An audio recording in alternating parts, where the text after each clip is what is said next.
பெரியோர்களே, என் அன்பு தாய் குலமே, என் ரத்தத்தின் ரத்தமே, இந்த அண்ணன் சொல்றது என்னன்னு വെച്ചാ ഇവിടെ ഏറ്റവും പുതിയ വ്ളോഗിലേക്ക് സ്വാഗതം. രണ്ടുപേരും കൂടെ രാവിലെ തെണ്ടാൻ ഇറങ്ങിയോ? അവർക്കറിയാവുന്ന പണിയാണ് അതെല്ലാമേ. പൊക്കോട്ടെ. അതുപോലെ തന്നെ നമുക്ക് വളരെ ശ്രേഷ്ഠനായ വളരെ നമുക്ക് പ്രിയപ്പെട്ട രാധേട്ടൻ നമ്മളെ കൂടെ ഉണ്ട്. എന്നെ പൊക്കി പറഞ്ഞ് സോപ്പിടാനുള്ള പരിപാടിയാ കള്ളന്മാര്. നമ്മളെ കൂറ്റന്മാരുടെ അഭിമാനം. ആദ്യം ആളെ കാണട്ടെ. പറഞ്ഞു നാക്കെടുത്തില്ല, ദാ വന്നു. സത്യ നിന്റെ കാര്യം പോക്കാടാ. തുടങ്ങിയിട്ടുള്ളൂ. ഞാൻ വേണ്ടെന്ന് വെച്ചിരുന്നതാ. വർഷങ്ങളെ എത്ര വർഷമായി രാധേട്ടാ? നിങ്ങൾക്ക് ഇതിനെ പേടിയല്ലേ? അല്ല, സ്വയം ഡെഡ് ബോഡി ആവാൻ ആർക്കായാലും പേടിയുണ്ടാവും. ഇവൾക്ക് പേടിയാ? പണ്ടേ പേടിയാ.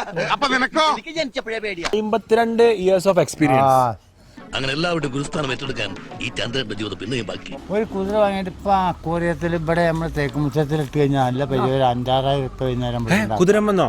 പിന്നെ ഇത്ര നേരം പറയാൻ നീ എന്തോ കണ്ടാ കേട്ടത്? ഇത് ഓടിപ്പിച്ചിട്ട് ഒരു കുട്ടീനെ അവിടുന്ന് കയറ്റിട്ട് ഇതുവരെ ഇറക്കിയാൽ 100 ഉറുപ്പിക ഇട്ടില്ലെങ്കിൽ പറഞ്ഞു കുളോക്കണ്ട. എനിക്കറിയാൻ പാടില്ല എന്ന് ചോദിക്കുക. അറിയാൻ പാടില്ലാത്ത ചോദിക്കണ്ട. അല്ല ഞാൻ നിന്റെ അടി കുടുങ്ങി രാധേട്ടാ. പേടിയണ്ട, പേടിയണ്ട. ഞാനാ പറഞ്ഞ എന്നൊന്നും ഭയങ്കര പേടിയാണ്. ഞാനൊന്ന് തന്നാണ്ടല്ലോ ഈ അളവ് വെറുതെ പറയാട്ടാ.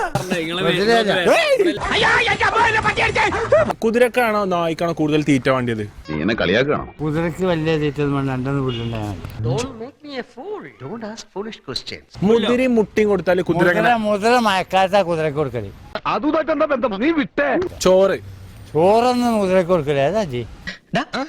കിട്ടിയാ? ഇല്ല, ചോദിച്ചു വാങ്ങിച്ചു. പോവാ. ഒരു അബദ്ധം പറ്റിപ്പോയതാ. കൊടുക്കാൻ പറ്റില്ല. ഇവിടെ മനുഷ്യൻ തന്നെ ചോറും കുതിരക്ക് ചോറും. തുടക്കം ഗംഭീരമായി. എന്റെ ജീവിതത്തിൽ ഞാൻ ഇങ്ങനെ ചമ്മിട്ടില്ല. എന്തോ നല്ല തങ്കപ്പെട്ട മനുഷ്യൻ, ചോദിക്കാതെ തന്നെ എന്തും തരും.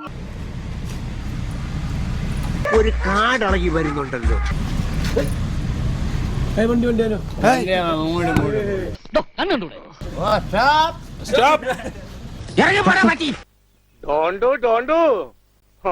നിങ്ങൾക്ക് ഇൻസ്റ്റാഗ്രാം ഇല്ലാതായി പോയി. ഇപ്പൊ എല്ലാരും നായിനെ കൂട്ടം നടക്കണം. ഈ ട്രെയിനിങ് ഒക്കെ ഇൻസ്റ്റാഗ്രാമിൽ ഇടണം. അതങ്ങ് പരിമല പള്ളി ചെന്ന് പറഞ്ഞാ മതി മോനെ. ഇതൊക്കെ തന്നെ കുഴപ്പം. റാങ്ക് പറയും, അപ്പൊ കേട്ടാ മതി.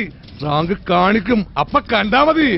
അതൊന്നും വേണ്ട, നമ്മക്ക് അത്ര പൗർവതി മറ്റാറ്റി മതി പണി. അതെ, ചേട്ടനോട് ഞാൻ ഒന്നും ചോദിച്ചിട്ടില്ല. എല്ലാം മാച്ചളഞ്ഞേക്ക്. ഞാൻ ഈ വഴിക്ക് വന്നിട്ടേ ഇല്ല. പണം പോയി പൗർവറ്റാ.